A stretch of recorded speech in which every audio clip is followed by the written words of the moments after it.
merci de rester connecté sur la meilleure chaîne du net Senbuzz TV mbokk yi ñu ngi am mbégte kontaante saa su ne ci di ànd ak yéen ñuy am mbégte vraiment ci seen choix renouvelé sur la chaîne des leaders lépp luy actualité tolluwaayu jamono ak xew-xew jamono xam ngeen ni baaxoon nañu di ci indi ay jotaay yu leen di wettali wala yu indi ay leeral ci loolu Khalifa rappeur di ndaw activiste également di ko xam ni miin ngeen di dégg kàddoom ci lépp rek loo xam ni xew-xew la bu soxal askan wi di nekkinam ak dundinam tey moom la rédaction Senbuzz di amaat ak beneen jotaay mbégte la Khalifa rappeur ci amaat ak yow beneen jotaay gannaaw bañ la gërëmee vraiment ci disponibilité bi ak teewaay bi. yasaay aouzu billahi min asheytaani rajim bismillahi rahmaani rahim rabbi israh li sadri wa yassir li amri wahlul uqdatan min lisaani yafqahu qawli tawakkaltu ala allah la hawla wala quwwata illa billahi al azim salaamun qawlan min rabbi rahimin kullama awqadu naaran lil arbi atfa allahu. alors asalaamaaleykum wa rahmatullah maa ngi lay nuyu yow Oustaz Thiongaan di nuyu waa Senbuzz di nuyu sénégalais yëpp yuy seetaan bisimilah. merci beaucoup alors du ñu commencé te jaajëfaluñ leader yi ñuy bàyyi xel yëpp le grand leader PDF maa ngi lay jaajëfal bu baax a baax Mouhamed Bilal Diatta Pastef Kër Massar le grand merci beaucoup le grand transitaire.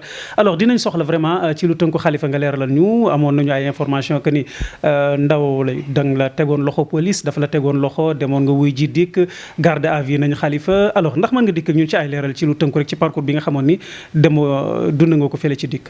waaw alors alhamdulilah.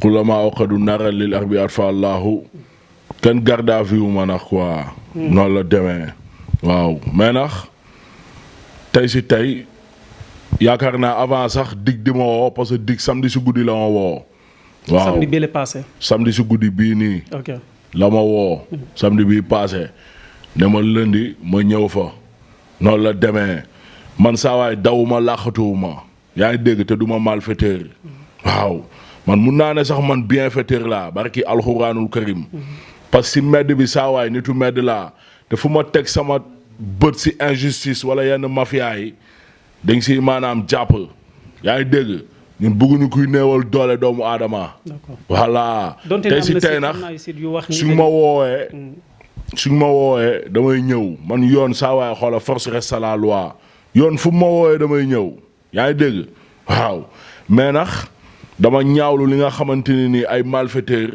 dañuy ñëw gaamal la sumwaay bëgg ñoom foog ni ñoom ñooy police wala ñoom ñooy yoon ñëw naan da may jéem a toggal ay coups wala besoins yooyu tey si tey xoola ko ëppul mbokk mënoo ko jëw Sénégal fii ñëpp xamante nañ. avant sax man ñu may woo def naa sorti baalu àq sénégalais yëpp te maanaam maa ngi delluwaat di tuub te di jégalu di baalu àq askanu Sénégal. ci lan ngay jégalu si jëf boobu noonu ma def muy génnee arme bi noonu tiré. voilà maa ngi siy jégalu askanu Sénégal bi yëpp waaw parce que. xëy na erreur moom looloo taxoon nga dem dikk. erreur la. te l'erreur est humaine. waaw ku dul juum amul. xëy na alhamdulilah ba maanaam cat bi si loolu la ñu yóbbu mënoon nañu yóbbu si leneen lu gën a doy waar moo tax ma ne alhamdulilah xam nga waaw tey si tey maanaam def naa loolu noonu muy erreur xam nga alors. tuub naa si jégalu si parce que Sénégal moom mooy li ma la wax dëkku jàmm ak salaam la te yàlla nañu yàlla maanaam saxal si jàmm ak salaam boobu musal ñu si fitna. xam nga dafa fekk ni léegi gaamal la sum waaye ñun ay maanaam garde corps nañ nekk ay homme de sécurité nekk ay homme public di dugg fu ne. waaw loolu kese moo tax quoi. te école police man nekkoon naa fa defoon naa fa 5 ans waaw te xam nga ni formation école police 2 ans la man ma def fa 5 ans di fa def ay formation xam nga ba pare di fa def arts martiaux self défense ak yeneen ak yeneen. salle de tir dama ko doon fréquenté. man depuis 2011 saa waay xoolal maa ngi xam arme. mais daal maa ngi tuub di jégalu sénégalais yëpp si arme boobu ma génnee woon. tir république quoi donc arme bi moo waraloon aussi waa dig woolu la si je comprends. affaire arme bi nag ma woowee woon waaw mais sant yàlla alhamdulilah. bu jeexee jeex na quoi kenn garde à vue ma audition nag ma def. 5 heures de temps xam nga. maa ngi fa dugg 16 heures. génn 21 heures. yaa ngi dégg. waaw tey si tey bu jeexee jeex na. respect à la DIC. vraiment ay nit yu baax ñoo fa nekk. xam nga ay responsable ñun nite macha allah xam nga. noonu la demee quoi. waaw respect à la DIC. di tuub te di jégalu sénégalais yëpp bu jeexee ndax jeex na quoi. ñun bëgg suñu réew. nañu def ak gëm suñu réew suñu askan. Sénégal moo ñu ñor ñu ne ñuy xeex di xeexal sax saa waay xoola suñuy doom incha allah. leer na ak suñuy sët yi di ñëw incha allah yaa ngi dégg. loolu kase la quoi. maanaam sens patriotisme na ñuy demee loolu kase la. alors leer na alors leneen luy actualité jamono ji muy coowal ndaw su jigéen si nga xamee ni mooy Dieyna Baldé bi nga xamoon ni ñu bari découvrir nañ ko sax gannaaw bi nga xamee ni amoon na coow ak Diop Iseg mu amaat coow loo xam ni quand même xawul sore ak coow li nga xamee ni amoon na ko ak ki nga xamee ni mooy Diop Iseg bi yoon mu am ak ki nga xamee ni mooy Bril Fight Fo gannaaw bi nga xamee ni yoon teg na ko loxo dinañ ñëw mais le fait que ñu tuddaat xale bu jigéen boobu di Dieyna Baldé nga xam ne seen petit gàllé on peut dire que ni ñoom ñoo ko produire ci coow lu demee nii nga xam ne xawul sori quand même ak coowal sexité ba wala ay chantage sexuel ak affaire yooyu noonu ban lecture nga am si Dieyna Baldé ak mbir mi nga xam ne tuddaan nañ ko ci. waaw alors Dieyna Baldé man personnellement dama ko yërëm quoi noonu la demee dama ko yërëm parce que xëy na donte ni xale bu ndaw la xëy na mi ngi doog a sax nekk maanaam majeur ndax ku am 18 ans waaw mais nag xale yi nag malheureusement dëgër nañ bët façon dëgër bët boo xam ni doo xam seen parents yi ndax dañoo abandonné daw seen responsabilité wala xale yi ñoo bëgg bon wala dara parce que xam nga tey si tey ay parents wu Dieyna Baldé d'une part ils sont responsables waaw xëy na nag dañoo ndóol quoi waaw. yow da ngay gis ni raison boobu rek moo war a mën a. non même dama bëgg nga déglu bu baax congaan. alors xam nga tey si tey. ndóol pauvreté maanaam la pauvreté est facteur de plusieurs maux de la société xam nga lu ma la wax. ci sa analyse tey si tey. ay parents wu Dieyna Baldé ñoom seen première faute mooy seen doom bu jigéen jóge si problème ak paa ba paa bi ñu dugal ko si kaso ba mu am doom ñu koy bàyyi tey muy dem di dëkkëx góor yàlla boo xamante ni taxu ko. est-ce que ay dégg. loolu gën di erreur la boo xamante ni ay parents ils sont responsables ay frères am boobu noonu ne ñu jàppale si problème bi sax il est responsable ku ñàkk jom la te ñàkk fayda ndax ku am 29 ans war nga maanaam gëm sa bopp. waaw. dëggal sa bopp nekk góor yàlla boo xamante ne nii saa waay. sa rekk bu jigéen doo nangu muy dem di dëkk ak góor yàlla. booy boobu tey si tey caga la te caga boobu noonu mooy caga maanaam caga tuut tànk. parce que caga dafa am caga ceeb bu dijj am caga ceeb bu sew caga ceeb yu sew yi mooy booy yu bees yi nga xam ne dañuy dëgër bët ñeme taatu mag bëgg iPhone jaral leen ñu dem tëddëx seen moroomu bàyyi xam nga lu ma la wax. waaw caga ceeb yu sew yooyu noonu tamit ñoo sañ a def lu ne waaw ñoo mën a ñëw gaamal la sum waay filmer la après ñëw di la chantage ndax ñoom xaalis rek. mooy loolu. te ba pare dañ ñàkk jom. jéemuñu dem liggéey xool lu ñu amalee mbiri seen bopp maanaam teg ko si yoon dignement non mais dañ bëgg lu yomb quoi ñoom mën nañ ñëw rek ñoom ak seen tànk yi te dañuy mool ndax engrais bi. ak meew bi yaa ma gën a xam. meewu nag bi moo tax seen bopp yi dara newu si tête vide. dañuy ñëw mool am jëmm gaan xam nga booy yu bees yi nii rek booy yi si temps bi ñu ngi yàq réew mi ay booy yoo xamante léegi gisoo promotion maanaam cagatu dafa dem ba am valeur Sénégal booy yi. cagatu léegi booy xoolal ñoom si gal yi ñoom seen biir dañ koy waxtaanee. yaa ma gën a xam Khalifa yaa ngi wax ci say biir wax ni da nga gis ni ay parents ki nga xam ni ñooy Dieyna Baldé am nañ ci responsabilité mais est-ce que comme xale bu nekk boo décidé bàyyi sa dëkk ñëw Ndakaaru pour liggéey quand même say waajur duñu am choix lu dul bàyyi la nga liggéey booy bi quoi qu'on puisse dire dafay def. musique moo ko teg Sénégal alors. waaw ban mais moom laa la wax responsabilité may la xëy na moom. ma looloo tax ma yërëm ko parce que xam nga tey si tey booy Bril boobu noonu moom tamit booy bu ñàkk jom la njaalookat la. njaalookat bi Bril Fight Fake kooku boy saa waay il nous a déçu quoi barki alxuraan. après gars di yàq deru rappeurs yi booy. non Bril dafa décidé woon pour jàppale boy bi. non jàppale boy bi jàppale plaisir am kañ moom xëy na plaisir am la woon xool si boy bi te boy bi di ko sirxata di ko yéeg guddeex bëccëg di ko time di ko jauge di ko nàmp saa waa ji ñun duñu ay ngaaxade fii saa waay xoola kuy naan di laxatu bu mandee feeñ bàyyi leen njaaloo ba moo tax ngeen ni njaaloo yow dem nga bàyyi ba yàlla dénk la benn wéccit suturaal la mais taxal jabar wala boog mais di nga ko def booy dañuy jël booy saa waay xoola di téye xale yu jigéen ñi di leen nax booy di leen taam ndax bëgg taat gorewuñ si taat quoi loolay problème mu saa waay xoola Sénégal fii da ngay gis ay magum jëmm yoo xam ne gorewuñ si taat ay jeunes yu nekk si yoonu dem di dem xam nga lu ma la wax. war a teg bagage si yoon mais duñ gore si taat dañuy bëgg di namp gauche namp droite yow tey si tey yow genre problème yii nii la gaan moo la lii lañuy bañ si njaaloo ndax njaaloo ni ngi siy nekkee di bàcc paj bu fekkee saawaay lii lew la jàppal ni paj yooyu noonu yëpp ni muy nekk bànneex yëpp saawaay dina ñëw nekkaat ay problème est-ce que ay dégg bu nekkee sa jabar ndax mu lew la bàcc yooyu noonu saawaay xoola xéwal lay nekk yàlla da lay si bindal ay tuyaaba xam lu ma la léegi tey si tey moom mi ngi nii gaan crédibilité am yàqu na moom Bril yaa ma gën a xam nit yi xam nañ ni kii du dara ab njaalookat la njaalookat bi di son ana say son yow sa son yi nga defoon sax booy supprimer nañ ko ndax ay affaire de taat ay son yoo xam ne YouTube mënoon na la si fay ay millions bàyyi leen njaaloo day maanaam yàqu yoon xam nga booy njaaloo danger yi si nekk booy saawaay yéen oustaz yi xola yéen a ko war a firil askan wi quoi bu ko defee ñu koy def bàyyi ko alors Khalifa mu mel ni les responsabilités sont partagées quand même yaa ngi wax léegi ay parents am bala maa ñëw ci li nga xam ni mooy Bril par rapport ak communication bi nga xam ne évidemment ndaw si def na ko ñu bari gis ni aussi dafa nekk benn production boo xam ne mooy jur lii yëpp muy li nga xam ne mooy seen petite gàlle bi nga xam ne ñoo formé booy bi du booy bi kese ak booy yu bari yoo xam ni ñu bari dañ gis ni daanaka finalité bi rek lañ mën a am ban gis-gis nga am ci seen petit gallé ak finalité bi nga xamee ni booy bu mel ni Dieyna Baldé moom la wane par rapport ak ba mu fa génnee seen petit gallé moom yàgg nañ ko wax comme ni ko askan bi yëpp gisee waaw benn affaire la boo xamante ni déjà ñoom ñu ko tëgg si seen bopp mosoo si gis seen doom te doo si gis seen i doom wéy moo tax seen doom am préféré wuñu wéy xale yi fay dem dañ bëgg wéy lañ choisir dama ne la ñi nekk si affaire bi foofu famille boobu noonu am na si ay tout tànk yu way te jaaruñu foofu dañ waxante dëgg. mais est-ce que Youssou Ndour bëgg na non dama ni la. ni ñuy produire ñoom seen i doom di leen defal ay vidéo direct ñu ñëw defal leen maanaam ay maquette ñu génnee son direct mais nañ ko defal booy. wala boog am nañ moyen mais duñ ko def dañuy jël doomu jàmbur di leen use booy est-ce que ay dëgg léegi tey si tey booy après fii lay mujjee booy nga xamante ni dem nañ gaan. booy ñaata booy xoolal seen petit gars.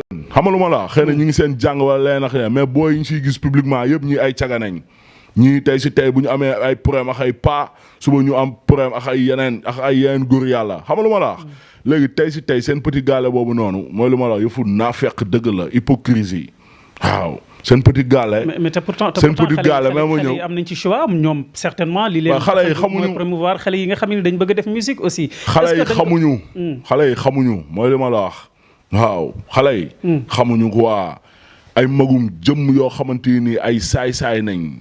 ba pare nekk ay égoïste seen intérêt personnel kase moo leen yëkkati ñu téye doomu jàmbur di leen use mais xam nga ne yow sa doom doo ko yóbbu seen petit gallé ak même bu bëggee way bu la ciy sonal ak lépp doo ko fa yóbbu waaw askan bi saa waay xoola ñuy jël seen doom di leen yóbbu seen petit gallé yëpp booy xool fuite de responsabilité la waaw parce que askan bi yëpp dem nañ ba xam ni lii ay caaxaan la waaw ay yëfu saay-saay la ay mafia la maanaam ay coups yu ñu togg pour use booy léegi tey si tey nag affaire de production boobu noonu booy xool dafa bëri mafia parce que ay intérêt la soit gars yi dañuy ñëw di la produire parce que ñu ngi séntu si yow alal wala ñu lay produire ñu ngi séntu si yow bànneex wala sexe comme booy Bril rek parce que xam nga ni booy Bril su bëggoon booy bi di ko produire te yàlla rek a tax balaa mu koy fat si këram dina ko tax wala boog mais booy bi yow am na doom mais xale bu ndaw la mais jigéen la mënoon na ko tax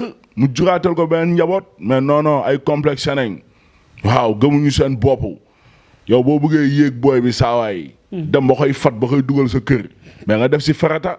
alors mu mel ni yoon bi tamit yëf yi dafa xaw a jege li nga xamee ni mooy vengeance par rapport ak li nga xamee ni évidemment presse bi xaw nañ ko wala jot nañ ko génnee xale bu jigéen bi li mu yëkkati ni ki kàddu moo dina daal dafa nopp Bril wala dañ nekkoon ensemble en tout cas mu gis ni daal surprise am na maanaam xëy na trahison mu ngi am seen digganteeg yooyu loolu waral mu réagir noonu jàppoon ni kon xale bi victime lay nekk cette fois-ci.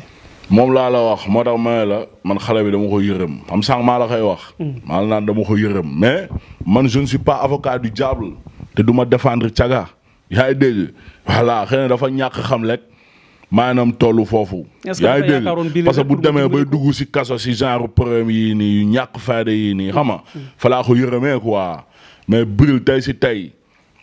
moom mooy maanaam premier responsable ngaaxa bu bon la du dara moom mooy la Bril fight fake da leen koy woowee noonu njaalookat bi doo dara ba jugee gaan di sóob gaama la sumuwaay di ndelu xam nga naan ay porteur de voix di yàq deru rappeurs yi te ay fake yu bon nañ ay bullshit lii la kaana naan bullshit est-ce que dégg. moom bu nekkoon États-Unis heure bii nii saa waay xoola amaana dina traîner génn koñam gaañ xoola laal BP encaissé balle perdue xam nga lu ma la wax. parce que lii booy xool dafa ñaaw quoi yow gaamal la sum waay yëfu ngaaxal ak fi muy tàmbalee mooy nga jël sa kóol futteeku def dungu di filmer sa bopp booy loolu la yëfu ngaaxala loolu ñi koy def nañ ko bàyyi booy kóol booy saa waay du pour filmer sa bopp. est-ce que ay dégg wala gaan di bàccante gaan di filmer sa bopp loolu yëfu ngaaxee wala nga téye di masturbé wu di filmer sa bopp am na ñu koy def mais ñëpp saa waay xoola ay tête vide nañ ay ngaaxa yu bon nañ xam nga lu ma la wax waaw yow tey si tey gaamal la sumuwaay xëy na booy arme boobu nañ am si moom moo tax ñu téye ko di ko chantage waaw noonu la demee ak tamit mooy li ma la wax bëgg nàmp gauche nàmp droite mooy loolu bàyyi leen ngeen gore si taat quoi ngir yàlla war a suuli laa gore leen si taat yàgg naa leen ko wax plaisir la daanu la. alors mu mel ni dafay jaadu si question bi ñu interpellé booy dafa naqaree lijjanti quoi. c'est clair te nax problème bii nii boo gisee ñu siy wax ñun waxuñu pour comédie waxuñu pour waxu ñàkk fayda. parce que dañoo am ñun njaboot yaa ngi dégg am ay jarbaat yaa ngi dégg waaw.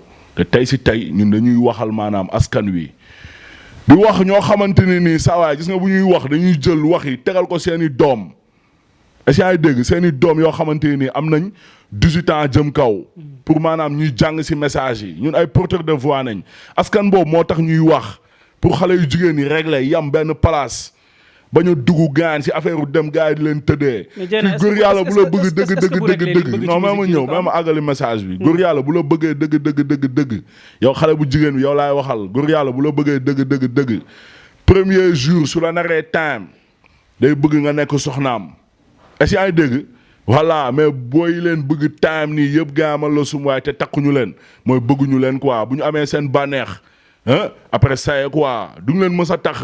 yaa ngi dégg cas yooyu noonu xëy na 1% 2% mooy am exception xam nga lu ma la wax.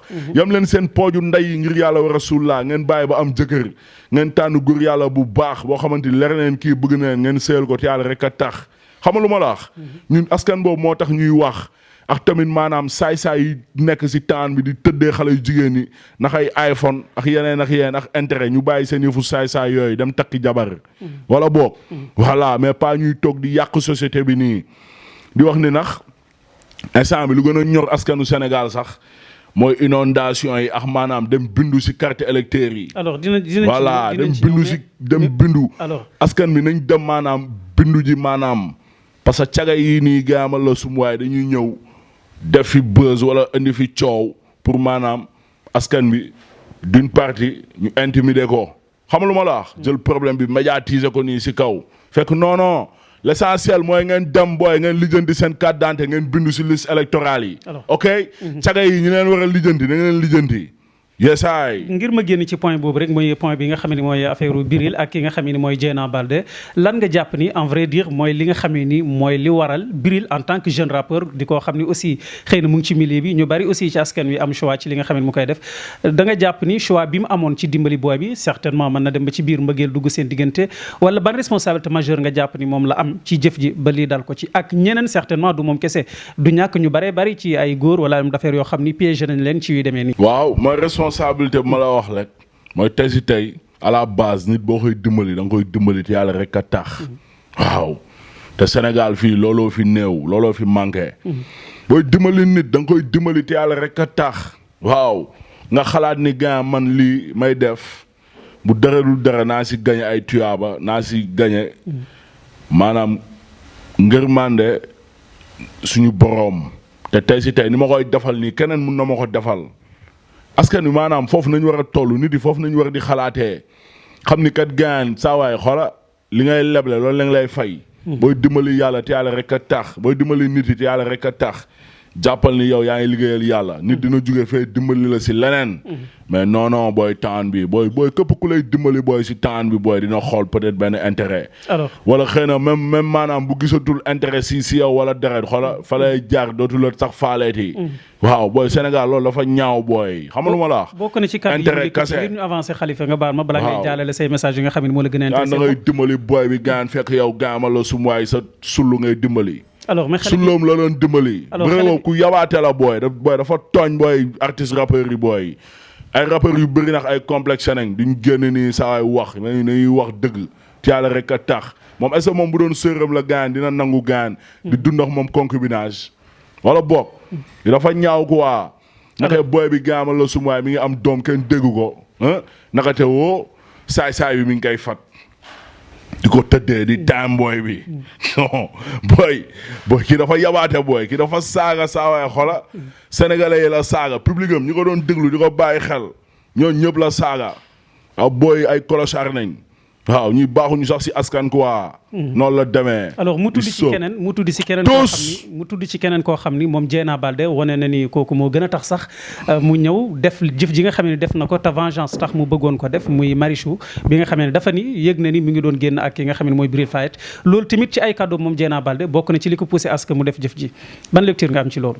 waaw loolu tey si tey mooy li ma la wax rek may la modam may la boy man dama ko yërëm parce que xale la tout tànk la xëy na bu amee 18 ans si la yam yow xool ko yow gaan man la sumuwaay sa sœur mooy li ma la wax yow xëy na gaan say sœur sax ëpp nañ 18 ans di dem te yaa leen di xoolee ba tout tànk xam nga waaw maanaam booy bi dafa dem ba xam ni kii daf ma use bugguma. mais est-ce que jigéen di nga nangu sa moromu jigéen ku dul sa jëkkër fat ko yow ñu ne am ngeen projet de mariage nga yëg loolu entre guillemets di ko suivre aussi est-ce que Marichou aussi du ñàkk ñu interpellé ko ci domaine bi aussi.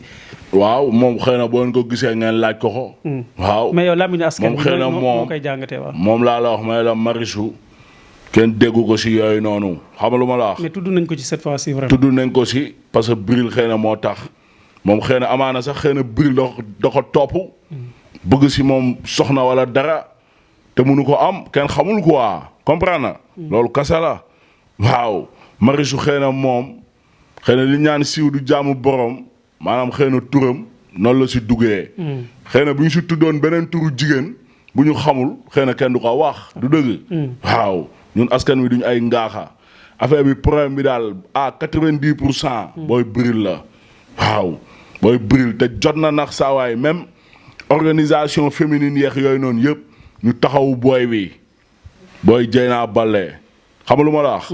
ak njabootam ak yooyu noonu yëpp parce que booy bi tamit dëgg la ni tamit Col d'Oise vraiment ñëpp mere nañ ko xam nga mais yàlla rek a tax maanaam nañ ko jàppale maanaam xam ni xëy na victime la victime mu saay-saay dal si saay-saay.